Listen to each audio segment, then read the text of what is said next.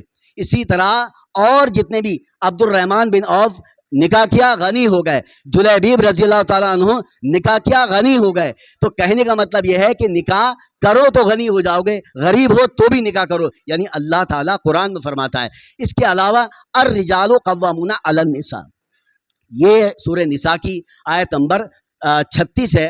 اللہ تعالیٰ فرماتا ہے مرد عورت پر قوام ہے، یعنی مرد ذمہ دار ہے ہر چیز کا۔ مکان مرد بنائے گا، مکان میں سامان مرد ڈالے گا، اور ولیمہ مرد کرے گا، اور مہر کے رقم مرد دے گا، عورت پر 1 روپے کا بھی بوجھ نہیں ہے۔ یعنی اللہ تعالیٰ نے قرآن مجید میں پیارے نبی صلی اللہ علیہ وسلم کی کسی حدیث میں آپ دکھا سکتے ہیں کہ عورت پر نہ جہیز نہ لڑکی والوں سے کوئی دعوت۔ یہ نبی اکرم صلی اللہ علیہ وسلم کی تعلیم ہے، یہ قرآن کی تعلیم ہے۔ اللہ تعالیٰ نے ہمیں پیارے نبی صلی اللہ علیہ وسلم کو دیا، ہمیں ان کی امت میں، ہم ان کی امت میں ہیں، اور ہم دوسروں کو فالو کر رہے ہیں، دوسروں کی ہم اتباع کر رہے ہیں۔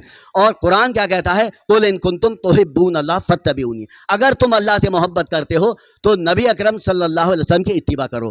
قرآن کہتا ہے لَقَدْ كَانَ لَكُمْ فِي رَسُولِ اللَّهِ أُسْوَةٌ حَسَنَةٌ، نبی کی زندگی دیکھو، وہی زندگی کو اپنا نمونہ بنا لو۔ بہترین نمونہ کون ہے؟ نبی اکرم صلی اللہ علیہ وسلم۔ تو طریقہ کہاں سے لائیں گے؟ زندگی گزارنے کا طریقہ رسول اکرم صلی اللہ علیہ وسلم سے لائیں گے۔ اللہ تعالیٰ سے میں دعا کرتا ہوں کہ اللہ تعالیٰ ان تمام باتوں پہ ہمیں عمل کرنے کی توفیق عطا فرمائے۔ اس نکاح میں بھی بہت سمپل رکھا گیا ہے، جہیز نہیں ہے، کیونکہ دولہا میاں سے میں نے معلوم کیا تو دولہا میاں نے بتایا کہ میں نے تو ان سے کھانے کے لیے بھی منع کر دیا تھا، دعوت کے لیے بھی منع کر دیا تھا، اور یہ جو جہیز ہے اس کو صاف منع کر دیا تھا۔ یہ 2 چیزیں اگر ہم چھوڑ دیں، معاشرے کی ساری لڑکیوں کے نکاح آسان ہو جائیں گے۔ اگر ہم یہ 2 چیزیں چھوڑ دیں تو معاشرے کی غریب سے غریب لڑکی کا آسان نکاح ہو جائے گا۔ اللہ تعالیٰ ہمیں ان تمام باتوں پہ عمل کرنے کی توفیق عطا فرمائے، آمین۔ وآخر دعوانا ان الحمدللہ رب العالمین۔ اب میں ایجاب قبول کراتا ہوں اس کے بعد کرنے کے لیے۔ دیکھیے، فرحہ کوثر بنت فرید میاں کو آپ نے اپنے نکاح میں انیس خان کی وکالت میں، وسیم خان اور حفیظ خان کی گواہی میں 25,000 مہر کے ساتھ آپ نے اپنے نکاح میں قبول کیا؟ جی میں نے قبول کیا۔ ہمارے گناہ کو معاف فرما، اے اللہ ہماری خطاؤں سے درگزر فرما، اے اللہ اس نکاح کو قبول فرما، اے اللہ اس نکاح کو قبول فرما، اے